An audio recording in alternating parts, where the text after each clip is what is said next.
Hello bull draggers दोस्तों, आपके साथ एक इंटरेस्टिंग डेटा शेयर करता हूं। क्या आप जानते हैं कि इस वक्त एफआईआईज की जो एनएसई स्टॉक्स में होल्डिंग है वो 9 इयर्स के लोएस्ट लेवल पर है। यानी कि एफआईआईज क्वार्टर दर क्वार्टर अपनी होल्डिंग्स जो है स्टॉक्स में कम कर रहे हैं। वहीं अगर हम रिटेल और रॉबिनहुड्स की बात करें तो उनकी होल्डिंग जो है 14 इयर्स के हाईएस्ट लेवल पर है। यानी कि एफआईआईज जो है अपनी होल्डिंग को कम कर रहे हैं और रिटेल एंड रॉबिनहुड की होल्डिंग स्टॉक्स में बढ़ रही है। और ये जो रिटेल रॉबिनहुड की होल्डिंग बढ़ी है वो पिछले 2 साल में कई गुना ज़्यादा बढ़ी है और नए नए इन्वेस्टर्स मार्केट में आ रहे हैं। और देखिए कितना आसान हो गया है। आप एक ऐप डाउनलोड करते हैं, 2-4 क्लिक करते हैं, आधार कार्ड अपलोड करते हैं और आपका अकाउंट खुल जाता है और आप ट्रेडिंग करना शुरू कर देते हैं। और दोस्तों कई लोग ऐसा कहते हैं और मानते हैं कि रिटेल बहुत पावरफुल हो गया है, आने वाला टाइम रिटेल का है और रिटेल वाले ही मार्केट को चलाएंगे। तो दोस्तों मैं इससे रिलेटेड कुछ डेटा आपके साथ शेयर करता हूं। तो इस डेटा को अगर आप देखें तो इसमें हम मार्च 2021 से मार्च 2022 का यानी कि इस साल के मार्च का एक कंपैरिजन कर रहे हैं कि इस एक साल में कितने स्टॉक्स में एफआईआईज ने अपनी होल्डिंग बढ़ाई और घटाई, रिटेल ने कितने में बढ़ाई और घटाई और डीआईआईज ने कितने में बढ़ाई और घटाई, और उनके बढ़ाने से या घटाने से, अपनी होल्डिंग को बढ़ाने या घटाने से स्टॉक प्राइस पर क्या इंपैक्ट हुआ। तो उस डेटा की कुछ इंटरेस्टिंग फाइंडिंग्स मैं आपके साथ शेयर करता हूं। तो अगर आप देखिए रिटेल ने करीब 994 स्टॉक्स में अपनी होल्डिंग बढ़ाई और उनका जो एवरेज गेन रहा वो करीब 7% का नेगेटिव गेन रहा, यानी कि वो उनके भाव गिरे। वहीं रिटेल ने करीब 699 स्टॉक्स में अपनी होल्डिंग्स को कम किया और उसके भाव करीब 8.8% बढ़े। वहीं एफपीआई को अगर देखिए तो उन्होंने 594 स्टॉक्स में अपनी होल्डिंग्स बढ़ाई और उनका भाव एक साल में 2.3% बढ़ा। और उन्होंने करीब 689 स्टॉक्स में अपनी होल्डिंग्स घटाई और उनके स्टॉक का जो एवरेज जो प्राइस गेन या लॉस रहा वो करीब -2.7% रहा। वहीं डीआईआईज ने करीब 464 स्टॉक्स में अपने स्टेक्स को बढ़ाया और उसका एवरेज जो लॉस रहा 2.1% रहा और 446 स्टॉक्स में उन्होंने अपने होल्डिंग्स को घटाई और उसमें भी करीब 3.8% का लॉस रहा। तो अब देखिए रिटेल और डीआईआईज ने अपना जहां जहां स्टेक बढ़ाया वहां पर एवरेज लॉस हमें देखने को मिला और वहीं एफआईआईज ने जहां जहां अपना स्टेक को बढ़ाया वहां पर हमें गेन देखने को मिला। तो ये डेटा हमें क्या कहानी बताता है कि भैया एफआईआईज जो है हमारे बाजार में आते हैं हमको लूटने, और इसके बारे में हमने आपके साथ कई वीडियोस में बात की है और मैं उसमें से पिछले साल के एक वीडियो का आपको कुछ सीन दिखाता हूं। तो ये जो सेटअप बन रहा है वो मिडिल क्लास आदमी को लूटने का सेटअप बन रहा है। कैसे, ये मैं आपको बताता हूं। तो एफआईआई जैसा कि आपको पता है कि बुलिश है और उन्होंने इस साल करीब 1.7 लाख करोड़ रुपीस मार्केट में पंप कर दिया है। अगर आप मार्च, अप्रैल और सितंबर को क्वार्टर को छोड़ दें तो बाकी 9 महीने में एफआईआई नेट बायर रहे हैं। वहीं अगर डीआईआईज की बात करें तो डीआईआईज ने करीब 6 मंथ्स तक बाइंग की है और 6 मंथ्स सेलिंग की है। इस वक्त वो सेलिंग मोड में है और उन्होंने इस साल जो है करीब नेट 36,000 करोड़ की सेलिंग ऑलरेडी कर दी है। अब रिटेल की बारी। तो रिटेल में देखिए क्या हो रहा है। आपको पता है कि ज्यादातर रिटेलर्स बुलिश हैं, मार्केट को वो ऊपर जाते देखते हैं, उनको फ्रस्ट्रेशन होता है और उस फ्रस्ट्रेशन में वो खरीदना शुरू करते हैं। आपसे मैं एक इंटरेस्टिंग डेटा शेयर करता हूं। पिछले कुछ महीनों से लगातार हर महीने 10 लाख न्यू ट्रेडिंग अकाउंट्स खोले जा रहे हैं। तो अगर आप एक मॉडेस्ट एस्टिमेट भी लेंगे तो उसकी वजह से 1000 करोड़ रुपीस मार्केट में आ रहा है। देखिए दोस्तों, मार्केट जो होता है वो एक पॉन्जी स्कीम की तरह काम करता है या एक मल्टी लेवल मार्केटिंग की तरह काम करता है।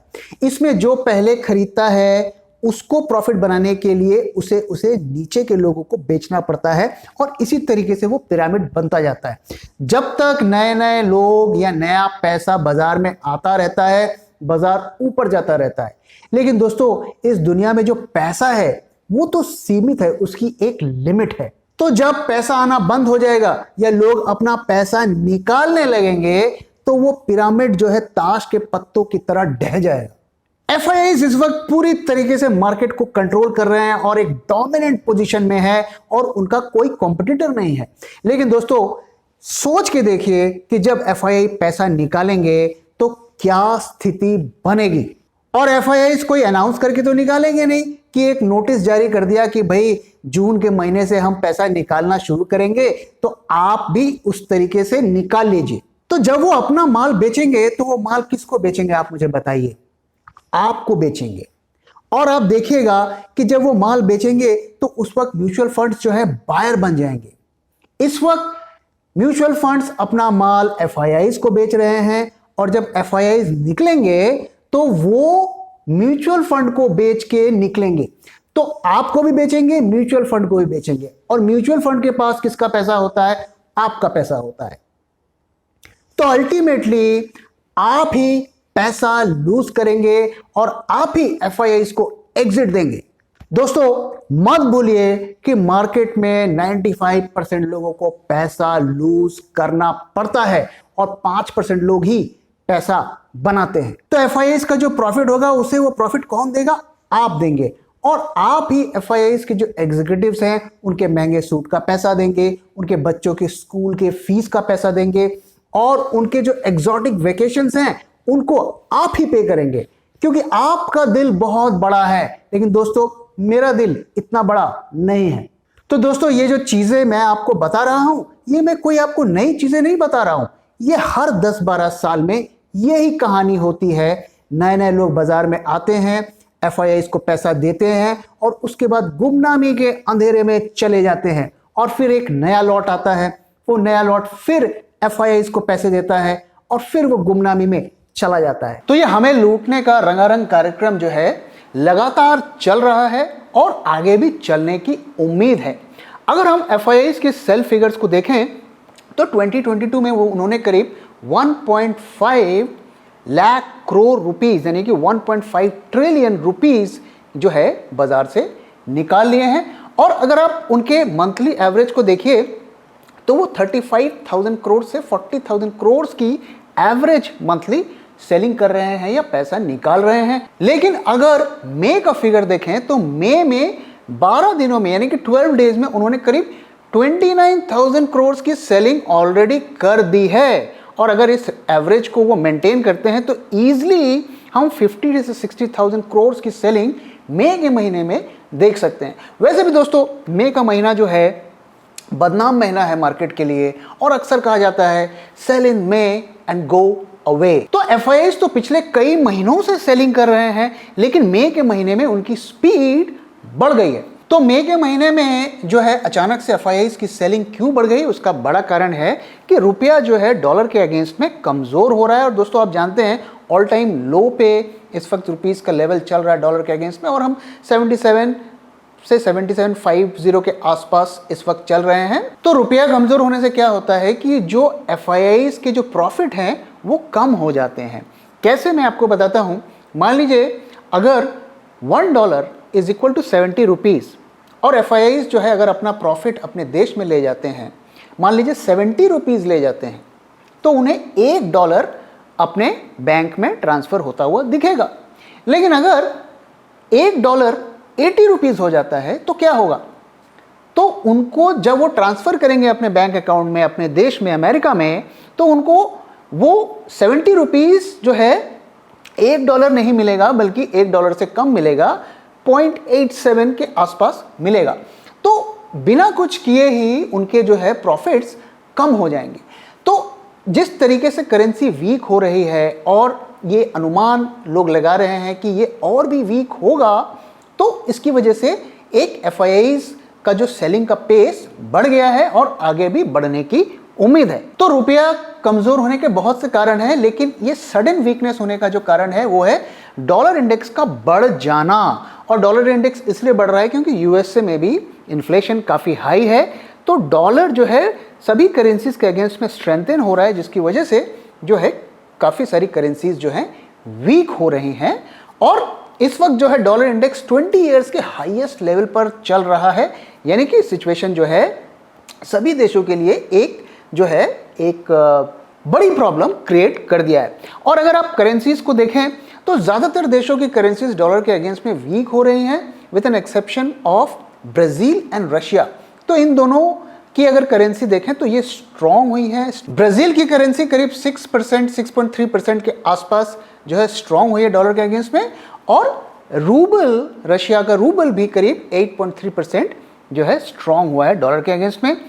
और वहीं अगर हम इंडिया की बात करें तो इंडिया की करेंसी करीब 4.3% वीक हुई है, और सबसे ज़्यादा जो करेंसी जो वीक हुई है वो जापानीज येन हुई है। करीब 12% से ज़्यादा का जो है लॉस वहाँ पर देखने को मिला है।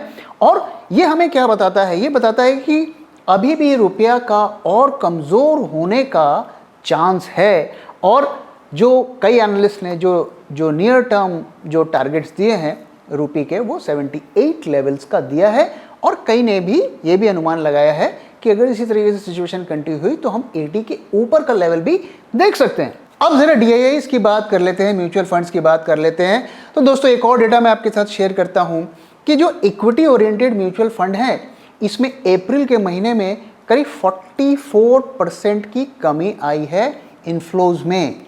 यानी कि अगर पिछले महीने के कंपेयर करें तो उसमें गिरावट आई है, लोग जो है कम पैसा लगा रहे। और इसके बारे में मैंने आपको कई वीडियो में बताया है कि जब बाजार गिरता है तो लोग घबरा जाते हैं, अपनी सिप्स को रोक लेते हैं, और म्यूचुअल फंड में जो है फ्रेश इन्वेस्टमेंट को भी रोक लेते हैं, और कई दफ़े मार्केट के गिरने के डर से जो भी उनको प्रॉफिट दिखता है उसको बुक कर लेते हैं। अगर हम सिप की बात करें तो उसमें भी हमें फॉल देखने को मिला है।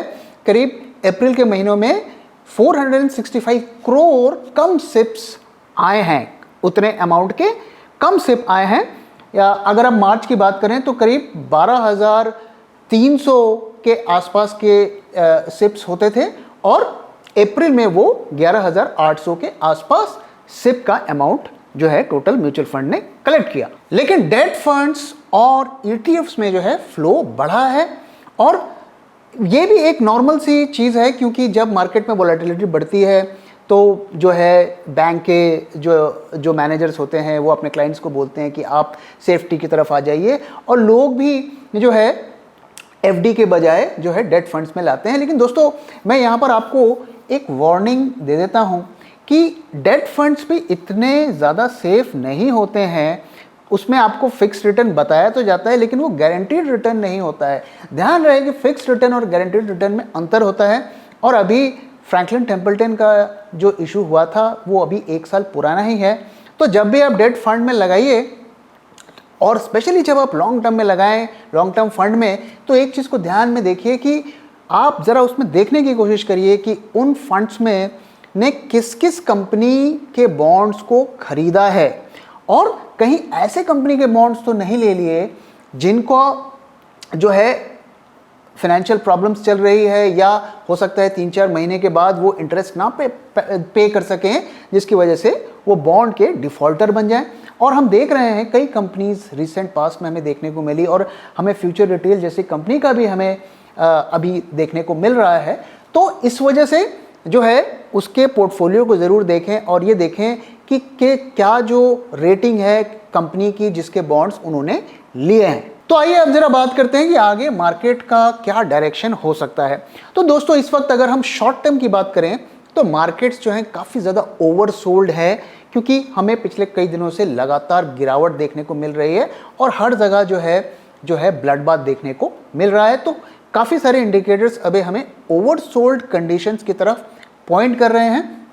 तो अगर आप ट्रेडर हैं, शॉर्ट टर्म में आप मार्केट को शॉर्ट करना चाहते हैं, तो थोड़ा सोच समझ के करें, और बेटर होगा कि आप हेज करके करें, स्पेशली अगर आप पोजिशनल ट्रेडर हैं, क्योंकि किसी भी दिन जो मार्केट में एक स्ट्रॉन्ग रिकवरी भी हमें देखने को मिल सकती है। और स्पेशली अगर गैप अप ओपनिंग हमें बड़ी देखने को मिलती है तो आपको बड़े लॉसेस हो सकते हैं। जहां तक इन्वेस्टर्स का सवाल है तो इन्वेस्टर्स को भी सावधान रहने की ज़रूरत है। जैसे कि मैंने बताया, मार्केट काफ़ी ज़्यादा ओवरसोल्ड टेरिटरी पे चल रहा है, और एक बेयर मार्केट की तरफ हम बढ़ते हुए दिख रहे हैं, और ऐसे सिचुएशन में एक रैली हमें देखने को मिल सकती है। तो उस रैली को जो है थोड़ा सावधानी के साथ प्ले करिए, क्योंकि वो एक ट्रैप भी हो सकता है और 3-4 दिन की रैली देखने के बाद वापस से बाजार इससे लेवल भी जा सकता है। तो इन्वेस्टर्स को भी उस रैली को थोड़ा सोच समझकर प्ले करना चाहिए। दूसरी चीज जो मैं इन्वेस्टर्स के साथ शेयर करना चाहता हूं कि उन स्टॉक्स से थोड़ा सा दूर रहने की कोशिश करें जो रिटेलर्स में बहुत ज़्यादा पॉपुलर हैं। मैं आपको एक एग्जांपल देता हूं। अगर आप देखिए पिछले साल तक जो है फैंग स्टॉक्स के बड़े चर्चे थे। जिनको फैंग के बारे में नहीं पता तो ये यूएसए के जो है 4 बड़े टेक स्टॉक्स हैं, Facebook, Amazon, Google and Netflix. तो इनके बड़े चर्चे थे और हर जो है इन्वेस्टर्स इसमें पैसा लगाना चाहता था, जिसकी वजह से इनके स्टॉक्स में हमें काफ़ी ज़्यादा राइज भी देखने को मिला। लेकिन अब देखिए अब क्या हो रहा है। अगर आप देखिए तो उसमें इतनी भयंकर गिरावट हमें देखने को मिल रही है। फेसबुक में अगर आप देखिए तो एक साल में 43% की गिरावट हमें देखने को मिली। वहीं अगर आप अमेजॉन में देखिए तो वो 37% की गिरावट हमें देखने को मिली, गूगल में 22% की गिरावट देखने को मिली और नेटफ्लिक्स में तो हमें 70% की गिरावट देखने को मिली। तो ये जितने भी पॉपुलर स्टॉक्स होते हैं इनका जब टाइम अच्छा चलता है तो ये काफ़ी ज़्यादा ग्रो करते हैं, लेकिन जब साइकिल टर्न होती है तो ये बहुत पेन देते हैं। और ऐसा हमने पास्ट में भी पिछले 20-25 साल का अगर मार्केट को आप स्टडी करेंगे तो आप यही पैटर्न को पाएंगे। तो दोस्तों जैसा कि मैं अपने पिछले कई वीडियोस में आपके साथ मैंने इस चीज़ को शेयर किया है कि स्टॉक्स में जो है 50 to 70% की गिरावट होना कोई बड़ी बात नहीं है। बड़े बड़े ब्लू चिप स्टॉक्स में भी ऐसी गिरावट हो जाती है जब भी बाजार बेयर मार्केट की तरफ जाता है। और जो मिड कैप और स्मॉल कैप्स होते हैं उसमें 80 to 90% की गिरावट भी हो जाती है। ये नॉर्मल है इस तरीके के डाउन साइकिल में। तो जब भी अपने पोर्टफोलियो बनाएं, जब भी मार्केट में पैसा लगाएं तो इस बात के लिए तैयार रहें। कभी भी ये ना सोचें कि अरे यार ये स्टॉक थोड़ी ना गिरेगा, ये तो ऑलरेडी इतना चढ़ गया, ज़्यादा से ज़्यादा 10% गिरेगा, 15% गिरेगा। ऐसा मार्केट में रूल काम नहीं करता है। अच्छे बड़े बड़े फेमस स्टॉक्स में भी 50-70% की गिरावट हमें आराम से देखने को मिल जाती है। तो दोस्तों आइए अब थोड़ा हम लेवल्स की बात कर लेते हैं। दोस्तों हमने आपके साथ शेयर किया था कि निफ्टी जो है 15,000 के लेवल से नीचे जाएगा और अभी भी हम उस टारगेट को होल्ड कर रहे हैं। और अभी जैसा कि मैंने बताया कि मार्केट काफ़ी ज़्यादा ओवरसोल्ड टेरिटरी में चल रहा है, तो कोई ज़रूरी नहीं है कि यहाँ से हम डायरेक्टली 15,000 के नीचे चले जाएंगे। हालांकि 700-800 पॉइंट ही है, लेकिन हो सकता है कि 15,000 के नीचे जाने से पहले हमें एक शॉर्ट कवरिंग रैली भी देखने को मिले और वापस से थोड़ा ऊपर जाकर फिर मार्केट नीचे की तरफ आए और 15,000 के लेवल को ब्रेक करे। तो दोस्तों इसी के साथ मैं इस वीडियो को यहाँ पे ख़त्म कर रहा हूँ। आशा करता हूँ आपको वीडियो पसंद आया और अगर वीडियो पसंद आया तो प्लीज़ वीडियो को लाइक करिए, अपने दोस्तों के साथ शेयर करिए और हमारे चैनल को सब्सक्राइब करिए। Thank you very much for time दोस्तों। मैं जल्दी आऊँगा एक और नए वीडियो के साथ।